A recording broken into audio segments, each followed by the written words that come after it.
Fondelatte raconte. Christophe Fondelatte. L'histoire criminelle que je vais vous raconter est passionnante parce que elle appartient à une catégorie de crime à laquelle il est assez facile de s'identifier. Est-ce que moi, je pourrais tuer pour ces raisons-là? Il s'agit de l'enquête sur le meurtre en 2017 à Lagarde dans le Var d'un ancien policier nommé Gérard Pardiès. Je la débrieferai avec l'avocat de l'accusé, maître Bertrand Pin du barreau de Toulon. J'ai écrit cette histoire avec Thomas Audouard, réalisation Céline Lebras. Europe 1, Christophe Fondelatte. Nous voilà au matin du 1er janvier 2017 à Lagarde dans le Var. Un matin de gueule de bois, forcément. Après une nuit de réveillon bien arrosée, la ville émerge lentement de son sommeil. Dans le quartier des Figuerets, une habitante est déjà debout. Elle descend à sa voiture et devant la porte d'un box, elle s'arrête devant une grande flaque rouge. Et je vous jure qu'elle aurait préféré que ce soit une tache de peinture ou une bouteille de vin cassée. Mais elle voit bien que c'est du sang. Une mare de sang d'environ 90 cm de long et 30 cm de large. Et quelqu'un a marché dedans parce qu'on peut suivre les traces de pas jusqu'à l'entrée de l'immeuble. Et une fois la porte ouverte, on peut les suivre aussi dans l'escalier. Elle s'arrête devant un appartement, l'appartement de Monsieur Koch. Et la dame sait très bien qui c'est, comme tout le monde d'ailleurs dans l'immeuble. Il est flic, Monsieur Koch. Il est brigadier au commissariat de Lagarde. Alors qu'est-ce qu'elle fait? Eh ben, elle appelle ses collègues au commissariat. Ah, je suis sûr que c'est du sang. Hein. Le lendemain de réveillon, vous êtes certain que c'est pas du vin rouge? Ah oui, sûr et certaine. Et il y a des traces qui vont jusque devant la porte de votre collègue, Monsieur Koch. Entendu, vous ne bougez pas, on arrive.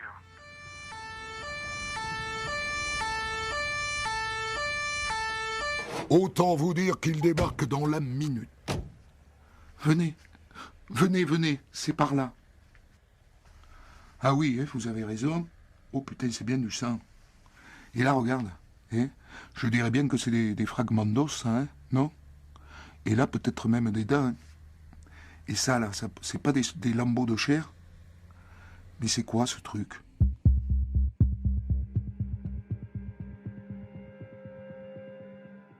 Et à leur tour, ils suivent les traces de pas jusqu'à la porte de leur collègue, le brigadier Koch. La trouille au ventre. Parce qu'ils se disent, c'est lui, le sang en bas. Le sang, les morceaux de dents, les bouts de chair, c'est lui. Ils sonnent. Et là, le brigadier Koch leur ouvre la porte. Ouf! Eh bien, j'ai terminé mon service à 5 heures. Et quand je suis rentré, j'ai dû marcher dedans, quoi. Ok. Le brigadier Koch est vivant.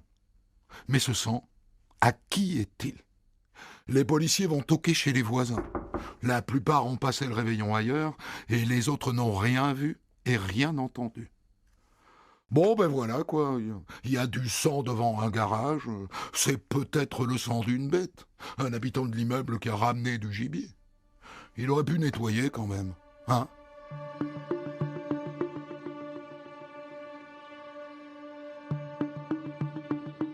En rentrant, les policiers tapent leur rapport, routine. Ils ont pris des photos où ils les joignent au dossier. Et hop, sur le tas des dossiers pas graves, ceux qu'on garde sous le coude au cas où, sans illusion. Et maintenant, au suivant.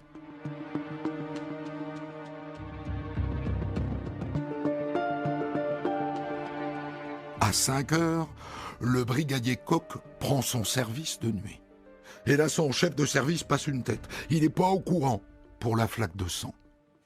Et dis donc, Jean, on a eu un monsieur tout à l'heure, là, il est venu signaler la disparition de son beau-frère. Et alors, figure-toi que l'individu habite dans ton immeuble. Ah bon? Et comment il s'appelle? Pardiès. Pardiès Gérard, tu le connais? Si, je le connais. Et de un, c'est mon voisin, et de deux, c'est un retraité de la police, figure-toi. C'est un type qui a dans les 70, plutôt 80 ans, et qui vit seul. Eh ben dis donc, il n'y a que des poulets dans ton immeuble. Et là, dans la tête du brigadier Koch, ça fait tilt.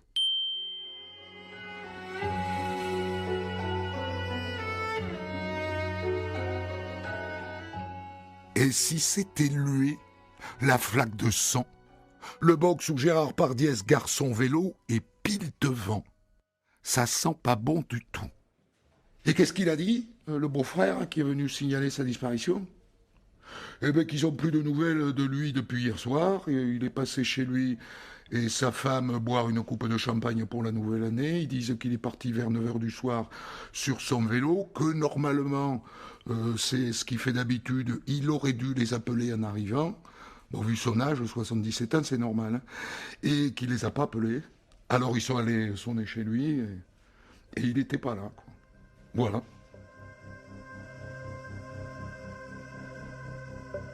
Un ancien flic qui disparaît, je peux vous dire que ça ne traîne pas. Le procureur ouvre une enquête préliminaire pour disparition inquiétante. Et les experts de la police scientifique débarquent illico au pied de la flaque de sang. Bon, c'est du sang, ça c'est sûr. Alors est-ce que c'est du sang humain? Ça pour l'instant, je sais pas. On va envoyer tout ça au labo et on aura vite la réponse. Hein. Et le labo répond que c'est du sang humain. Et que vu les débris d'os dedans, ah bah ça peut pas être un accident de vélo. On l'a frappé, le gars. On lui a démonté la tête. Alors est-ce que c'est Gérard Pardiès? Pour l'instant, les policiers n'ont aucune certitude. Alors ils forcent la porte de son appartement. Le lit n'est pas défait. Et à part ça, rien d'anormal. Pas de traces d'effraction, pas de traces de lutte. Il n'est jamais rentré chez lui, Pardiès. Tu sais s'il a un téléphone portable? Et d'après le beau-frère, oui. Bon, écoute, on va essayer de le tracer depuis son départ de chez eux, à 9h du soir. Hein.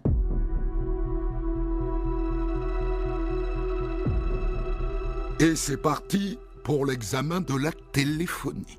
Le temps de saisir son opérateur de portable, la fadette tombe. Bon, son téléphone borne pour la dernière fois à 21h26 le soir du 31 décembre. Donc, il est à quelques centaines de mètres chez lui. Il est arrivé donc quelque chose juste avant qu'il rentre chez lui. Ça explique qu'il n'ait pas appelé son beau-frère et ça explique que le lit soit pas défait. Et là, ça fait retilt dans la tête du brigadier Coq.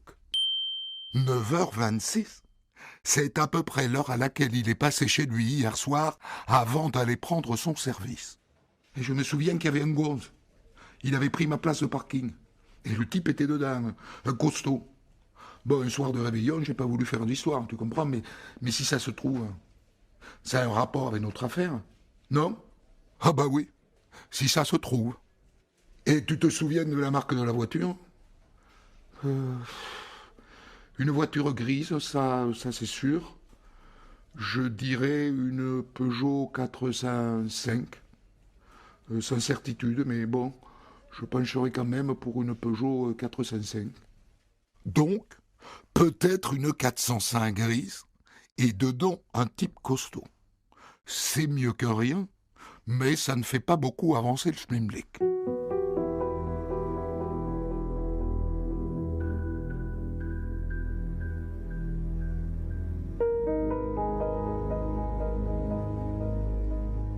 Soyons clairs, maintenant on cherche un cadavre. Le cadavre de ce pauvre Gérard Pardiès. Le journal Var Matin publie un long article sur sa disparition.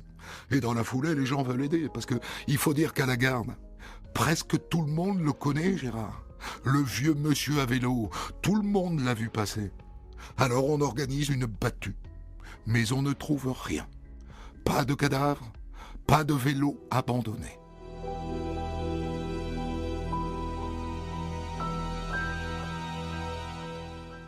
C'est alors qu'un homme se présente au commissariat. C'était pour vous dire que dans la rue, j'ai vu une bagnole, et il y avait du sang partout, des traces de choc. Alors je me suis dit que dans l'affaire que vous avez là, de ce policier disparu, ça peut peut-être vous intéresser. Et tenez, là j'ai pris le numéro d'immatriculation. Bon ça patauge sec. Alors allons voir s'il n'y a pas quelque chose à gratter du côté de la vie de Gérard Pardiès. D'abord, les gens de la garde disent qu'il était très seul. Oh, c'était quelqu'un de très solitaire. J'ai jamais vu quelqu'un aller chez lui. Je crois même qu'il n'avait pas d'amis. Et vous savez s'il a une famille? Ah oui, oui, je crois. Je crois qu'il a 3 enfants, une fille et 2 garçons, je crois. Mais il venait jamais les voir. Hein. Et il a une femme. Sa femme est morte, je crois, il y a quelques années.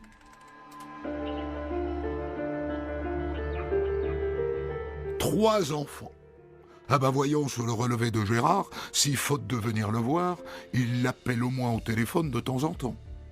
Eh ben non. Enfin si, un coup de fil par-ci par-là de sa fille, mais rien de régulier. Donc, il y a un blême avec les enfants. Bon, écoute, j'ai les coordonnées de sa fille, eh bien on va la convoquer, pour essayer de comprendre pourquoi elle appelle pas son vieux papa. La fille est convoquée à la sûreté de Toulon. Pourquoi je vois pas beaucoup mon père? Eh bien parce qu'il est invivable. Et depuis toujours. Il a battu notre mère, il a battu mes 2 frères, c'était encore pire que ma mère. D'ailleurs, il ne le voit plus. Hein. Moi déjà, je le vois pas beaucoup, mais eux, ça fait au moins 20 ans qu'ils l'ont pas vu. Hein.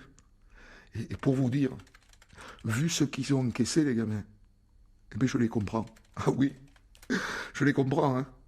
Frédéric, une fois, il s'est même battu avec lui. On n'a pas eu une vie facile, vous savez. Eh ben voilà un fil à tirer. L'un des 2 fils ou les 2 ensemble qui soldent leur compte avec leur père.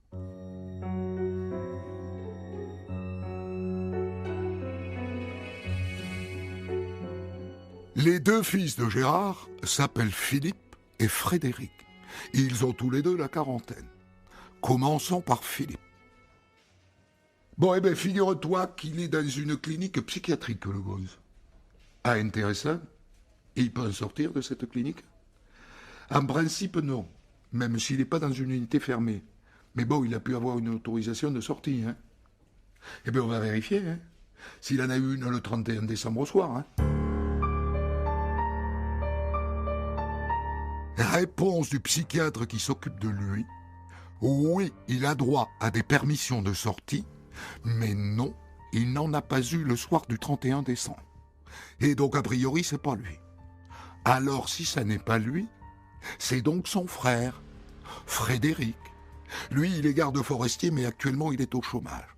Il habite dans un foyer à Bormes-les-Mimosas, pas loin. Frédéric, c'est lui qui, d'après sa sœur, s'est battu avec son père il y a 20 ans. Et dis donc, on a dû le croiser, celui-là, parce que figure-toi qu'il a participé au battu. Au battu? Pour retrouver un père qu'il n'avait pas vu depuis 20 ans, et qui détestait. Sans surprise donc, Frédéric Pardiès se retrouve face aux policiers. Il confirme qu'il a coupé les ponts avec son père depuis 20 ans. Et il raconte tout ce qu'il a subi. Et les flics lui posent la question qui tue. « Et vous avez fait quoi le soir du réveillon, monsieur ?»« Rien du tout. Je suis pas très réveillon, hein. Vous savez, je suis resté chez moi, quoi, tout seul, à mon foyer. Étant moi-même pas très réveillon, je vous interdis de tirer la moindre conclusion de ce boycott des cotillons. À part ça, vous n'auriez pas vous-même, ou peut-être dans votre entourage, hein, une 405 Peugeot grise? Ah non, non. Moi, je roule qu'en scooter. J'ai pas de voiture.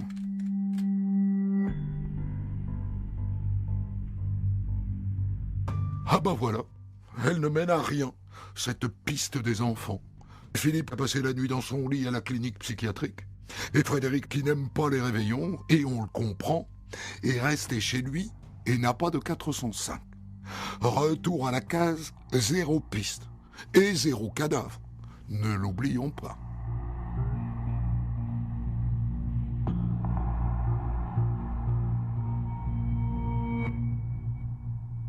Et c'est là que dans la tête du brigadier Coq, décidément cette enquête lui doit beaucoup, ça fait tilt. Et bien comme on était policiers, tous les 2, lui à la retraite et moi en activité, au même grade en plus, il était brigadier comme moi, on me parlait de temps en temps. Et là je réalise qu'un jour, il m'a dit qu'il avait quitté la maison avant la retraite. Ça m'a toujours un peu intrigué, ça. Et tu lui as demandé pourquoi? Non, non, il avait pas l'air de vouloir en parler. Bon, moi j'ai respecté. Hein. Faut qu'on se renseigne là-dessus. Tu sais ce qu'il faisait dans la maison? À ma connaissance, il était à la circulation. Hein.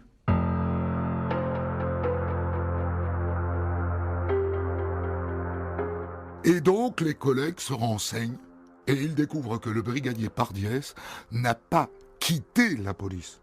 Il s'est fait radier. Une bavure, peut-être? Pas du tout.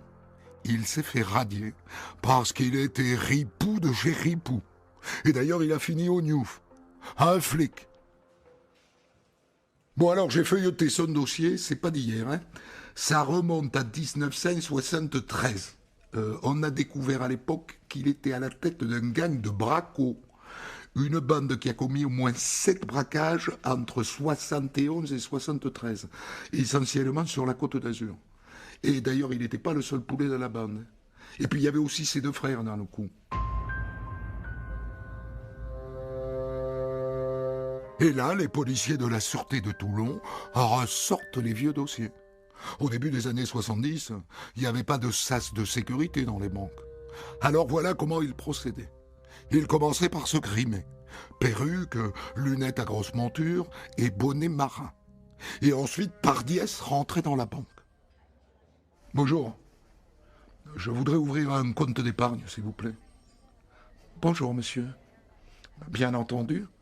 Alors pour commencer, il faudrait que vous me remplissiez ce formulaire. Tenez, prenez votre temps.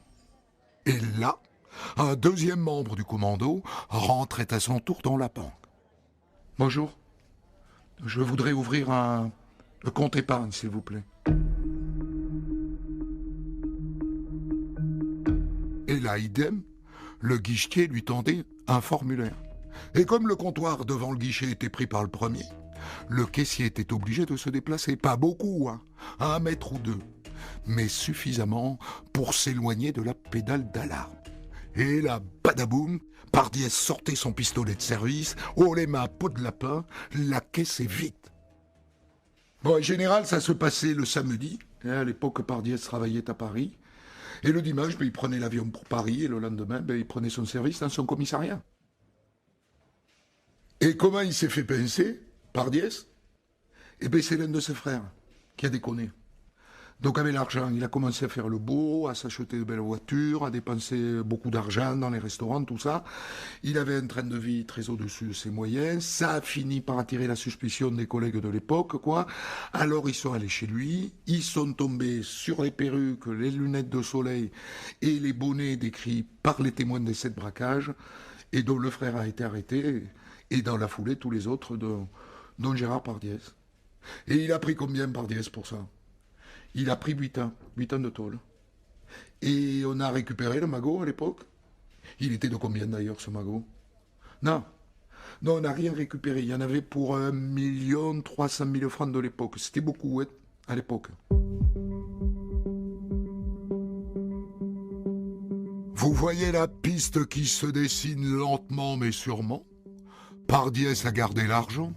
40 ans plus tard, ses complices viennent récupérer leur pognon, ça dégénère et ils le zigouillent. Bon, entre nous, c'est une piste un peu moisie parce que pourquoi est-ce qu'ils auraient attendu 40 ans? Mais bon, les policiers de Toulon prennent la liste de ses complices de l'époque et ils se lancent à leur recherche pour constater que la plupart sont morts.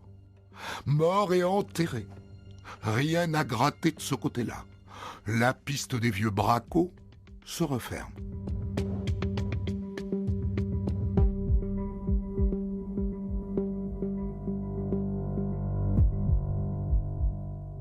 À partir de là, les flics en reviennent au fils, Frédéric. Celui qui, la nuit du crime, enfin, du probable crime, dit qu'il a passé la nuit de la Saint-Sylvestre chez lui. Et ils s'aperçoivent que quelques mois plus tôt, Frédéric Pardiès a déposé une plainte pour le vol de son ordinateur. Bon alors, j'ai la plainte sous les yeux, et alors c'est bougrement intéressant parce que il a dit que l'ordinateur en question était dans la voiture d'un ami. Et je te le donne en mille, quelle était la marque de la voiture? Une Peugeot 405? Exactement. 5 jours après la disparition sanglante du brigadier Pardiès, les policiers déboulent dans le foyer où vit le fiston, à Bormes-les-Mimosas. Enfin, où il vivait. Ah mais il est parti, monsieur Pardiès. Il a déménagé tout son studio. Et il vous a dit pourquoi? Il nous a dit qu'il en avait marre et qu'il avait décidé d'aller vivre à l'étranger. C'est tout ce qu'il nous a dit. À l'étranger? Nom de Dieu, il s'est barré. Eh ben non, pas encore. Pile à ce moment-là, les policiers le voient débarquer en scooter devant le foyer. Sourire aux lèvres. Il est venu dire au revoir à ses copains. Le con. Bim bam boum, le voilà avec les menottes. Dites-moi, monsieur Pardiès, vous nous avez jamais dit que vous aviez l'habitude de vous servir du 405 Peugeot qui appartient à l'un de vos copains. Moi, c'est parce que je m'en sers très peu. Ça m'est totalement sorti de la tête. Elle est où, cette 405, monsieur Pardiès? Suivez-moi, je vais vous la montrer. Et là, Frédéric Pardiès les amène devant une vieille caisse, garée juste à côté. Mais c'est une épave, ça, monsieur Pardiès. Et regardez, les pneus sont à plat. Vous êtes en train de nous balader, monsieur Pardiès. Nous, ce qu'on cherche, c'est une voiture qui roule. Bon, d'accord. J'en ai une autre là-bas, sur le parking. Et là, il est conduit devant une Peugeot 405 grise, rutilante. Carrosserie impeccable. On dirait qu'elle est neuve, alors qu'elle a au moins 30 ans. Les policiers lui demandent de l'ouvrir. Dites-moi, monsieur Pardiès, et le sang l'eau de Javel, votre 405, vous l'avez nettoyé? Ah bah oui, c'est normal, hein. Mon pote me la prête. Par gentillesse, je le lui ai lavé. Bien sûr. La suite, vous vous en doutez, les policiers de la scientifique débarquent et pchit, pchit, pchit, ils pulvérisent du luminol dans la caisse. Et ben voilà. Il y a des traces de sang dans cette voiture, monsieur Pardiès. Comment vous expliquez ça? Il ne l'explique pas. Et il a l'air bien embarrassé. Reste à savoir si le sang en question est celui de son papa. La question, elle est vite répondue. Bon, on a procédé à des comparaisons génétiques, hein. Aucun doute, il s'agit bien du sang de Pardiès-Gérard.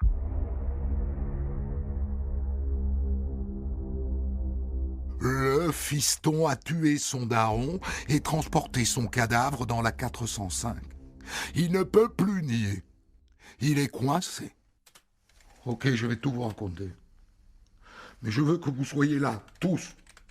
Tous autour de moi, tous les policiers. Je veux que tout le monde entende ce que j'ai à dire. Étrange requête. Mais bon, si c'est pour des aveux, tous les enquêteurs de la sûreté débarquent dans le Burlingue. Et il avoue, en larmes.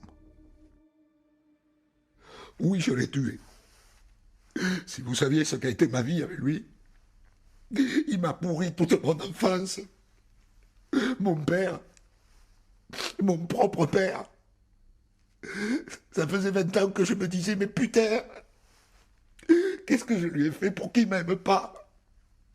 Je voulais lui parler, je voulais juste qu'il m'explique, je sais pas, essayer de recoller les morceaux. Et voilà, comme toujours on s'est engueulé, et on en est venu au même, et ça a mal tourné. Voilà. Et concrètement, monsieur Pardiès, comment ça s'est passé? Mais je suis allé chez lui, je l'ai attendu en bas de l'immeuble, je voulais juste lui parler pour comprendre toute cette haine qu'il avait pour moi. Il est arrivé en vélo et il m'a dit « Dégage, je veux pas te voir ».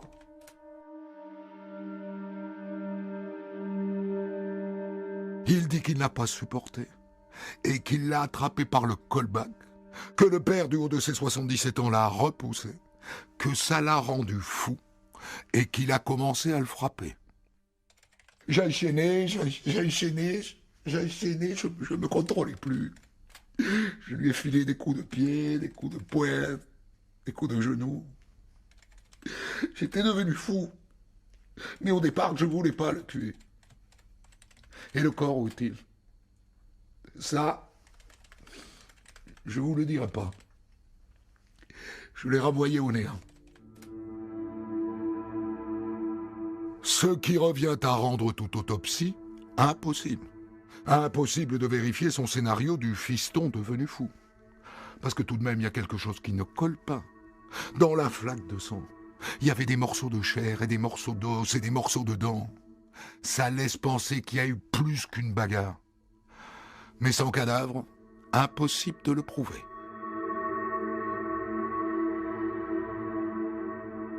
Mis en examen pour meurtre, Frédéric Pardiès file en prison. Et en prison, sa santé mentale se dégrade très vite. Il est placé dans une unité de soins psychiatriques. Et un jour, il appelle sa sœur aînée, que les flics ont placée sur écoute. Le corps de papa, je l'ai jeté à la mer. Je l'ai mis sur un canoë, je l'ai lesté de ceinture de plomb. Et j'ai coulé le canoë. Ils le retrouveront jamais. Et effectivement, on ne le retrouvera jamais. On aura droit à un procès sans cadavre.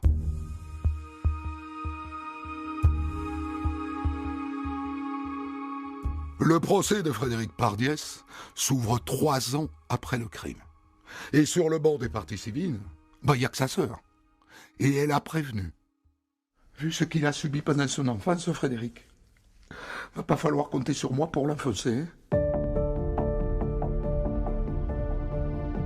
Et donc, l'avocat de la défense a les mains libres. Libre de faire passer la victime pour l'accuser. Le mort était un salaud, un flic ripou, un père qui battait femme et enfant. Et personne ne lève le petit doigt pour défendre Gérard. Et la suite coule de source. L'avocat général ne requiert que 20 ans de prison. Et les jurés ne condamnent Frédéric Pardiès qu'à 12 ans de réclusion criminelle. Vous qui m'écoutez, vous qui jurez que vous ne tueriez jamais personne, vous seriez capable d'un tel crime? Tuer un salaud, vous en seriez capable? Peut-être, hein? Peut-être. Pour commenter son histoire du jour, Christophe Ondelat reçoit un invité, acteur direct de son récit.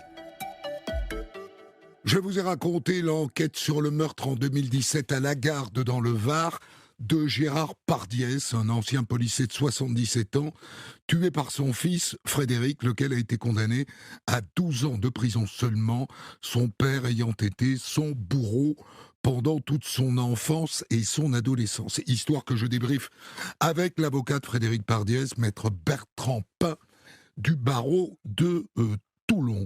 C'est pas pour vous enlever quelque mérite que ce soit, mais est-ce que vous aviez déjà eu dans votre carrière quelqu'un d'aussi facile à défendre? Alors, un dossier facile, après, à l'issue du verdict, on peut se dire que c'est un dossier facile. C'est un dossier, selon moi, très complexe, parce que vous avez au départ quelqu'un qui est mis en examen pour assassinat, qui va bénéficier à la suite et à la fin de l'instruction d'une requalification d'homicide volontaire. Et la difficulté étant que, n'ayant pas eu de cadavre, tout repose sur ce qu'a pu dire Frédéric Pardiès. Et l'accusation, au moment du procès, met en doute les propos de Frédéric Pardiès. Donc il a fallu que Frédéric Pardiès, tout au long de l'instruction, mais également de son procès, arrive à prouver que ce qu'il disait était la vérité.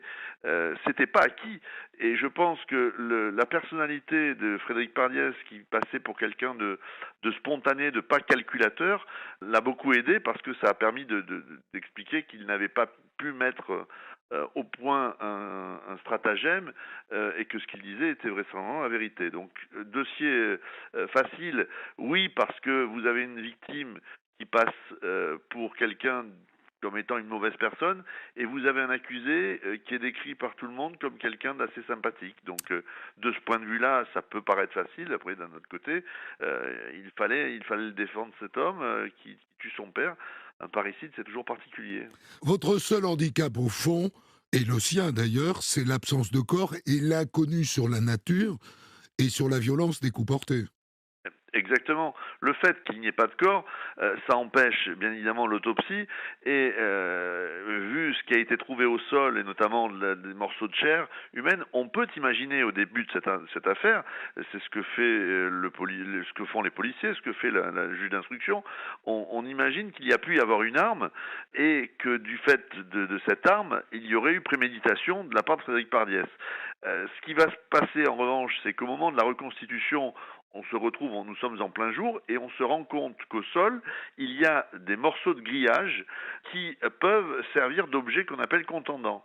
Et vous avez le médecin légiste qui est présent lors des opérations de reconstitution, à qui je vais poser cette question et qui aura cette réponse, effectivement, en frappant le corps sur le sol alors qu'il y a, et nous sommes dans le noir, hein, nous sommes en pleine nuit, donc Frédéric Pardiès ne peut pas savoir qu'il y a du grillage au sol, ça peut entraîner des violences et des morceaux de chair qui sont arrachés. Donc à ce moment-là, le fait qu'il n'y ait pas d'armes, ça enlève bien évidemment de la gravité aux faits qui sont reprochés à Frédéric Pardiès, parce que la préméditation va tomber, parce que on en déduit à la fin de l'instruction qu'il est venu sans armes, et sans armes, on peut imaginer que il ne venait pas pour tuer son père ce soir-là. On peut penser que s'il se débarrasse du corps en mer, c'est pour donc cacher la violence des coups. C'est une hypothèse qui reste ouverte au début du procès. Exactement, c'est une hypothèse qui est véritablement, d'ailleurs, on a un juge d'instruction dans cette affaire qui a fait énormément d'investigations puisqu'elle a ordonné des opérations de reconstitution en demandant à des gendarmes d'aller avec un canoë puis un second, parce que Frédéric Pardiès, qui était d'ailleurs un grand sportif, qui faisait beaucoup de canoës, qui avait un kayak, d'ailleurs qu'on a retrouvé, indique qu'il a mis son père sur un kayak, qu'il l'a tracté avec le sien, qu'il a été en mer au moins 3 ou 4 kilomètres, et qu'il est revenu. Donc on a tout calculé à l'endroit où Frédéric Pardiès, soi-disant, était revenu sur la plage, et ça pouvait se vérifier. Alors d'un côté, on peut se dire en mer on retrouve pas le corps, mais en même temps, son père, visiblement, son souhait était que les cendres soient dispersées en mer, et c'est d'ailleurs ce qu'il a dit à sa sœur: j'ai fait ce que papa souhaitait, c'est-à-dire que son corps est dans la mer et on ne le retrouvera jamais. Après, on peut imaginer que c'est effectivement pour qu'on ne le retrouve pas, mais la logique de Frédéric Pardiès, elle se tient vraiment, hein. L'instruction Maître Pin a démontré qu'il n'était pas évident de couler un corps dans un canoë et que très probablement le canoë serait remonté en surface. Ça, c'est quelque chose auquel vous avez dû faire face dans sa défense. Effectivement, vous avez dans les explications de Frédéric Pardiès quelques points qui peuvent poser, et d'ailleurs le juge d'instruction s'est étonné, le procureur de la République également, des points qui posaient problème, et notamment celui-ci, puisqu'il indiquait: j'ai enlevé les bouchons du canoë, j'ai coulé le canoë, maintenant nous sommes en pleine nuit, et il me semble que le canoë a coulé. Et la juge d'instruction a procédé à 3 vérifications de 3 canoës de types différents. Il y en avait un qui ne coulait pas du tout, il y en avait 2 qui étaient immergés. Une des difficultés, c'est qu'on ne savait pas exactement quel était le canoë qui avait été utilisé par Frédéric Pardiès. Mais ce que j'ai pu expliquer, c'est que même si on n'a jamais retrouvé ce canoë, au moment où Frédéric Pardiès fait ses révélations lorsqu'il est hospitalisé en psychiatrie et lorsque les enquêteurs sur commission rogatoire vont investiguer pour tenter de retrouver le kayak, il s'est passé plusieurs semaines. Donc bien évidemment, avec les différents courants, le corps bien évidemment a coulé, mais surtout le canoë a pu se retrouver à des dizaines de kilomètres. Et on ne pouvait tirer aucune conséquence du fait qu'on n'ait pas retrouvé ce kayak sur une des plages avoisinantes. Alors, ce qui est saisissant dans le procès de Frédéric Pardiès, c'est l'absence de partie civile sur le banc. Son frère Philippe ne s'est même pas constitué partie civile. Et sa propre sœur, dit qu'elle ne veut pas l'enfoncer. C'est très, très, très rare, ça. Vous avez rarement des bancs de partie civile vides, notamment encore plus dans des histoires familiales. Mais ce qui peut se comprendre, c'est que les 3 enfants Pardiès ont des liens très forts. Pourquoi ? Parce que lorsque le père est incarcéré 30 ans auparavant ou 35 ans auparavant, c'est la fille, qui est l'enfant aîné de cette famille, qui va s'occuper, qui va jouer le rôle de maman auprès des 2 frères. Cette jeune fille qui était déjà battue par son père, les 2 garçons le seront également, donc ils sont très très soudés. avec aujourd'hui, lorsqu'on se rend compte des conséquences pour ces 3 enfants, c'est terrible parce que l'éducation donnée, les brimades reçues par ces enfants, vous en avez un qui se retrouve en psychiatrie, vous en avez une qui a tenu la famille à bout de bras et puis qui à un moment subit un burn-out, et puis vous avez mon client qui est en prison. Voilà Et le qui lui gâchis de cette d'ailleurs famille. aussi en prison, finit à l'unité psychiatrique de la prison, ce qui prouve que tout le monde était en vrac dans cette famille. Complètement. Vous avez une enfance chaotique subie par Frédéric Pardiès et par ses frères et sœurs. Il tente d'ailleurs, il a expliqué que s'il se retrouve là ce 31 décembre, ce n'est pas un hasard. Il s'y rend une semaine auparavant, le 24 décembre, parce que, comme vous l'avez dit, il tente de comprendre pourquoi son père lui a toujours tourné le dos et ne lui parle plus. Il a un peu d'espoir parce que il y a quelques semaines en arrière, sa sœur a renoué contact avec son père et il se dit elle y est parvenue, pourquoi je n'y arriverai pas? Et il y va le 24 décembre. Les dates sont quand Donc même une bien choisies. semaine Le 24 avant, décembre, il c'est Noël. tente un premier contact. Il tente un premier contact, ce sera d'ailleurs vérifié par rapport à son téléphone portable qui sera borné, parce que ça aussi, il n'y a que lui qui peut le dire. Gérard Pardiès n'est plus là pour le confirmer ou l'infirmer. Il indiquera qu'il tape à la porte, parce il a appris quelque temps auparavant par sa sœur où habitait son père. Il s'y rend, il tape à la porte et le père lui répond mais ne Ne veut daigne pas pas ouvrir. ouvrir la porte. Ouais. Exactement. Et il y retourne une semaine plus tard en achetant quelques victuailles le 31 décembre parce qu'il se dit je peux peut-être voilà, c'est peut-être l'occasion de boire un coup avec mon père pour mettre les choses à plat. Et d'ailleurs, un des éléments qui, selon moi, permettait d'écarter toute préméditation, c'est que Frédéric Pardiès se gare dans une rue qui est très passante. Si on veut véritablement tenir un guet-apens, on ne s'y prend pas de cette façon-là. Et lorsqu'il arrive, son père, qui arrive en vélo, lui fait comprendre qu'il ne veut pas parler. Il y a un geste qui le repousse complètement, et ça fait complètement disjoncter Frédéric Pardiès, qui, voilà, c'est un trop-plein, et une pluie de coups s'abat sur le père. Après, le père était quelqu'un qui était quand même aussi costaud, donc on pense qu'il y a 77 une ans en lutte. même temps. 77 ans, mais quelqu'un qui s'entretenait visiblement, mais on va pas se mentir, Frédéric Pardiès n'a pas été blessé, mais ça a été malheureusement un déchaînement de violence où toutes ces carences éducatives sont ressorties à ce moment-là. C'est étonnant quand même, ce fils qui déteste son père et qui tente néanmoins à 2 reprises de renouer avec lui. D'après vous, là on est dans la psychologie un peu improvisée, mais pourquoi est-ce qu'il veut absolument renouer avec son père? Je pense que Frédéric Pardiès a eu l'espoir de renouer avec son père parce que celui-ci a été décrit par sa sœur, qui le revoit depuis quelques semaines ou quelques mois, comme un père ayant changé, comme un grand-père qui voit les petits-enfants. Et Frédéric Pardiès voit son père d'une façon qu'il n'a jamais vue. Et il se dit, il a pu changer, il va comprendre, voilà, chacun va mettre un peu d'eau dans son vin et on va pouvoir se revoir. Et malheureusement, Gérard Pardiès ne l'a pas voulu, ce qui a entraîné des violences commises par Frédéric Pardiès. Mais c'est très difficile de comprendre, mais ça peut s'entendre. Le fait, si sa sœur ne renoue pas contact avec son père, malheureusement, Gérard Pardiès est toujours en vie et Frédéric Pardiès ne serait pas en prison. C'est cette rencontre entre la sœur et le papa qui lui donne de l'espoir. Quand vous plaidez, vous percevez que les jurés sont sensibles à vos arguments? Ça se voit, ça se sent dans leur regard. C'est un dossier qui dure 4 jours devant la cour d'assises du Var. Et pendant 4 jours, vous avez dans le box un homme qui est très solitaire, très spontané, qui ne fait pas de cinéma et qui est touchant. Parce qu'il va raconter quelle a été son enfance, expliquer que là où certains ont leur père le samedi qui les accompagne au parc ou au stade pour les voir jouer, ben lui, le dimanche, c'est lui qui rend visite à son père au parloir. Et À la prison. non seulement à la prison... La prison l'a traumatisé, j'ai envie de dire, plus que toute autre chose. C'est exactement ça, puisque vous avez Frédéric Pardiès qui expliquera que la famille habitait dans une résidence où beaucoup de policiers vivaient. Et malheureusement, l'incarcération du père, dans des conditions, je veux dire, on est sur des braquages importants, ce sont des affaires qui ont fait du bruit à l'époque, il est décrit comme le fils du ripou.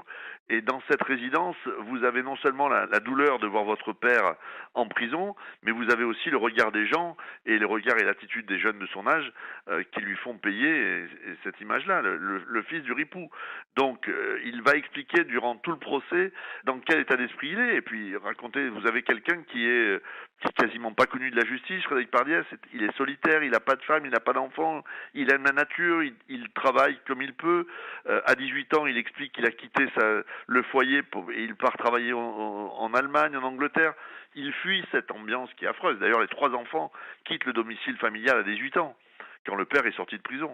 Quand le père sort de prison, ses enfants qu'il n'a quasiment pas vus pendant plusieurs années, il s'en moque, il repart sur la Côte d'Azur faire ses affaires, et les enfants en souffrent encore. Donc on se retrouve dans la situation au procès où le méchant, c'est la victime. Moralement, ça pose un problème quand même, parce qu'il est mort.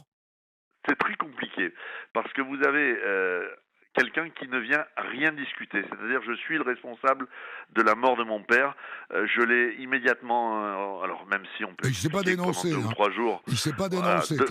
Il ne s'est pas dénoncé, mais dès qu'il est en garde à vue et dès que les policiers lui montrent qu'ils ont des billes, il va expliquer ce qu'il en est, et il va très rapidement tout dire. Donc, vous avez quelqu'un qui, froidement, explique que, malheureusement, il est responsable de la mort de son père. Donc, c'est le parricide. Le parricide, c'est un crime très particulier. Mais, en même temps, vous avez cette bienveillance des jurés et de la cour d'assises à son égard, parce qu'ils ont, au bout de 4 jours, même en l'absence de victimes, même en l'absence de partie civile sur ce banc, ont une image d'un homme, d'un sale type, il faut parler comme ça, Gérard Pardiès, le policier ripou, le sale type, le papa violent, et Frédéric Pardiès, l'enfant qui a subi cette enfance, cette adolescence de manière très chaotique et qui fait de la peine. On ne parle plus des circonstances atténuantes, mais la Cour en a trouvé forcément énormément à Frédéric Pardiès pour le condamner à cette peine de 12 ans de réclusion criminelle. Pour terminer, vous êtes d'accord avec moi que c'est le genre de crime auquel il est assez facile de s'identifier. J'imagine que ça a été le cas pour les jurés, c'est-à-dire qu'ils nous amènent dans une réflexion vertigineuse. Est-ce que si j'avais subi ça, je serais capable de le faire ? Je pense que chaque juré, d'ailleurs cette affaire était la première de la session, donc les jurés manquant d'expérience, mais c'est une affaire qui les a extrêmement marqués. Chacun peut s'imaginer avoir été victime ou avoir dans son entourage des personnes qui ont été victimes de quelqu'un avec la possibilité soit de se venger, soit de tenter d'obtenir un pardon ou des retrouvailles quelques années plus tard, et puis avec une nouvelle réaction de déception, une réaction totalement disproportionnée. Je pense qu'effectivement, ça fait partie des dossiers où les jurés ont été secoués. Merci Bertrand Pin, maître Bertrand Pin, avocat de Frédéric Pardiès, dans ce dossier passionnant. Des centaines d'histoires disponibles sur vos plateformes d'écoute et sur europe1.fr.